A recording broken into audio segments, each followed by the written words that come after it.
They called it a generous offer. But in Ouagadougou, the silence was louder than gratitude.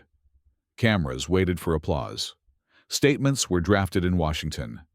The headlines had already been written: $450 million to modernize Sahel agriculture. But when the microphones pointed toward Burkina Faso, there was no choreography of thanks, only a measured pause, the kind a nation takes when it weighs not money, but meaning. This silence was not empty. It carried the grainy memory of treaties that promised development and delivered dependency, of seeds that came with signatures, of data that left the soil but never came back. In that quiet, President Ibrahim Traoré stepped forward, not as a supplicant, but as a steward of land and dignity. The question before him was deceptively simple. Do you accept help that asks for your harvest, your logistics, your data, and your legal obedience in return? He answered without theatrics. No flags waved, no voices rose. Yet the refusal was thunderous, because here aid was not a gift. It was a geometry of controlled GMO seeds, bound by intellectual property supply chains, gated by foreign contractors' oversight, that elevated distant desks above local hands. This film begins at that precise moment, the hinge where generosity becomes a bargain, and where a nation chooses to read the fine print of its own future. We will examine what was offered, why it was refused, and what it means when a country decides that sovereignty is not a slogan, but a season to be planted. Burkina Faso did not reject help. It rejected the price of dependence. The offer was wrapped in the language of goodwill: modernize Sahel agriculture. A 5-year program worth $450 million, branded by USAID as the Sahel Food Resilience Program. On paper, it sounded noble: bring new technology, boost yields, build resilience. But beneath the ribbon lay the same machinery that has long kept African agriculture on foreign rails. Of the $450 million, $120 million went to genetically modified soybean seeds patented by Monsanto Corteva and Bayer Crop Science. Another $80 million for chemical fertilizers and pesticides, both priced and supplied by U.S. companies.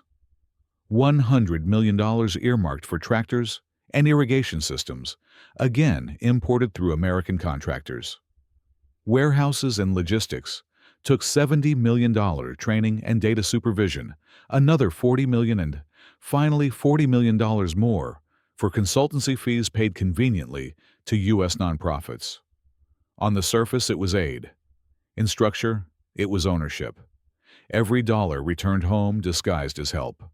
And the fine print made it clear: GMO seeds, only Burkina's farmers could not reuse or modify them. Exclusive logistics, transport, and storage controlled by foreign firms. Mandatory data sharing, soil weather, and yield reports to be sent to Washington. Legal arbitration in the U.S., any dispute judged under American law. Intellectual property, even hybrid crops born on Burkina soil, would remain American patents. This was not partnership. It was procurement.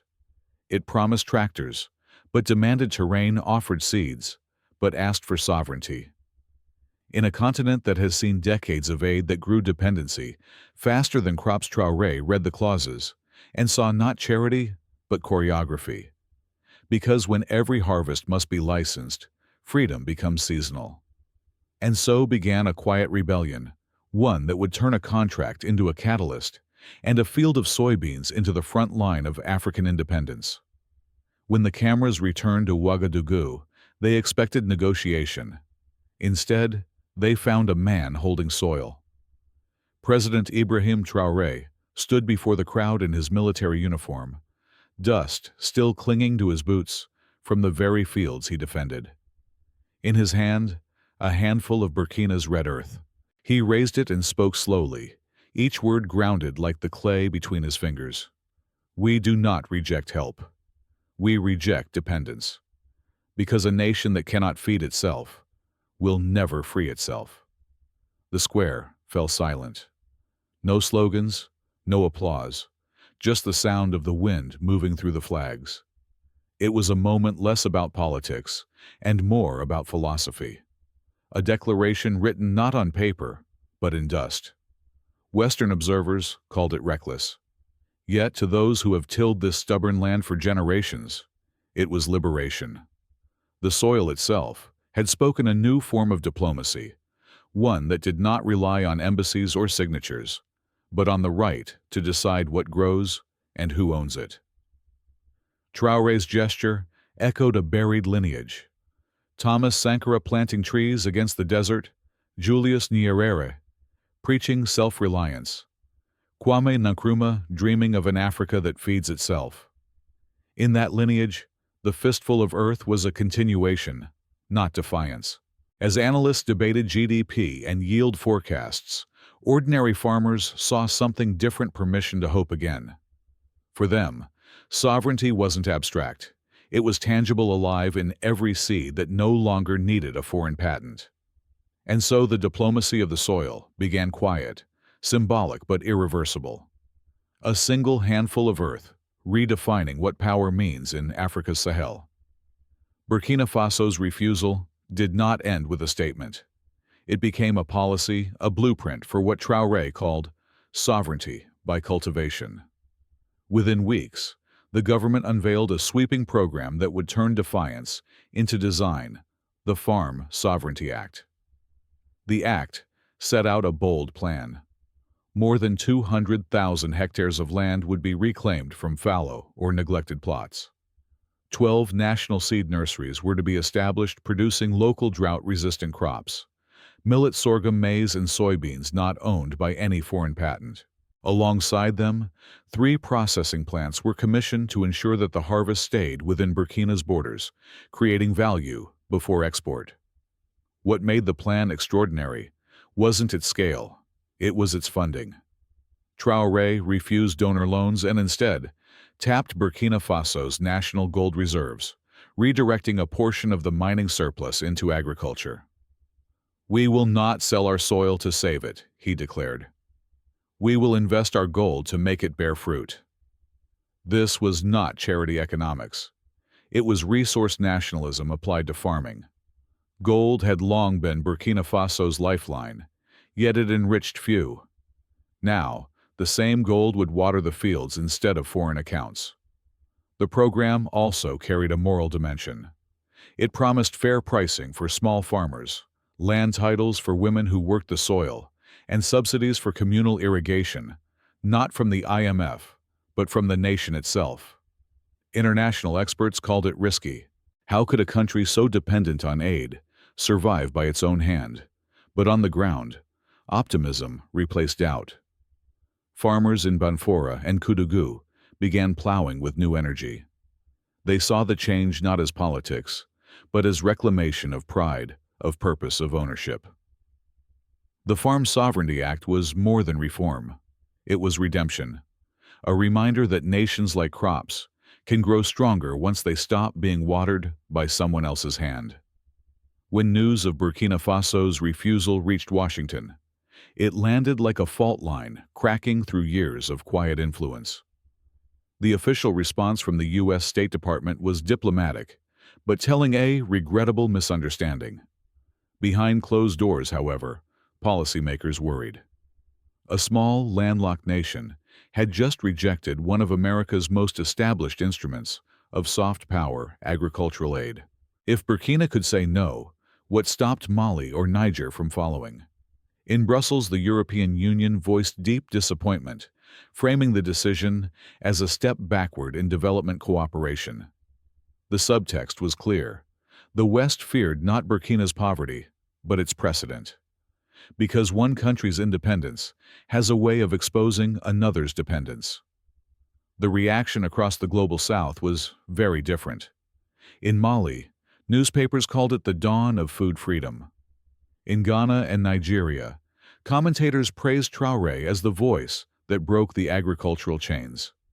Hashtags like "soil before soybeans" and "Africa feeds itself" spread across social media, transforming a policy decision into a continental rallying cry.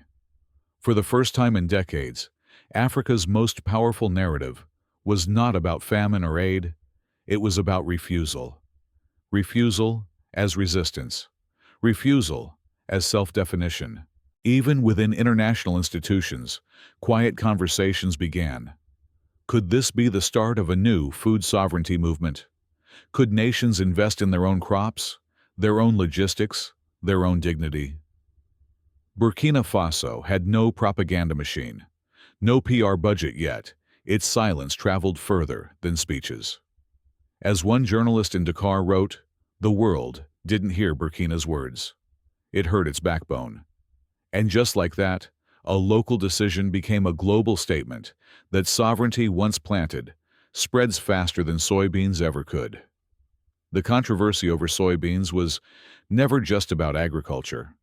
It was about ideology, a collision between two worldviews: development through dependence and progress through sovereignty. For decades, aid has been the soft language of control. It arrives in briefcases marked partnership, but its conditions are written in small print interest rates, policy recommendations, and legal strings that bind tighter than chains. The IMF and World Bank called it structural adjustment. In practice, it adjusted the structure of sovereignty itself. Ibrahim Traoré saw through the pattern. He recognized that dependency, no matter how politely phrased, was still subordination.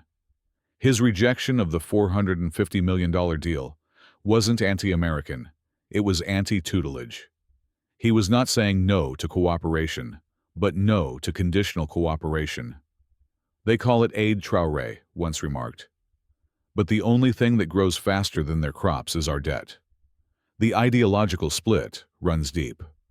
To Washington, development is a business model. To Ouagadougou, it is a birthright. Western donors measure progress by reports and percentages.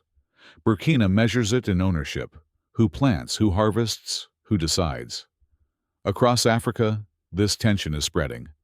Young leaders speak of a second independence, one fought not with rifles, but with roots.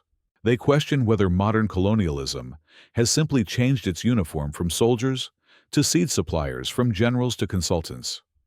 And yet the choice Traoré made is not without risk. Aid withdrawal means budget strain, slower technology transfer, and political isolation. But sovereignty, like freedom, is rarely convenient. In the end, this is not a story of agriculture versus aid.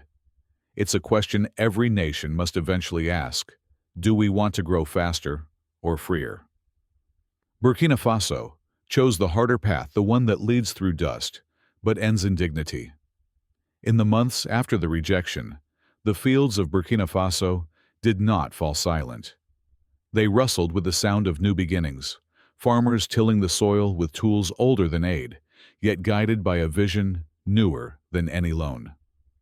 From Koudougou to Banfora, fields once meant for imported soy now grew local grains, vegetables, and pride. The world's headlines moved on, but something irreversible had taken root. Traoré's stand had become more than a political statement. It was a philosophy in motion that freedom is not declared, it is cultivated. Burkina Faso did not collapse without the $450 million. Instead, it began building slowly, deliberately, with its own gold-funded programs, its own crops, its own narrative. The nation that was supposed to be too poor to refuse had refused, and still stood. Critics continue to warn of economic risks. But perhaps that's the point. Real independence is not about comfort. It's about consequence. Sovereignty costs more than aid, but it yields something money can't buy: self-respect. As the Sahel winds blow across the newly seeded fields, one truth becomes clear. They offered soybeans. He chose soil. Because in the end, a nation that learns to feed itself is no longer hungry, not just for food, but for freedom. Freedom feeds itself. And in the red earth of Burkina Faso, that truth has already begun to grow.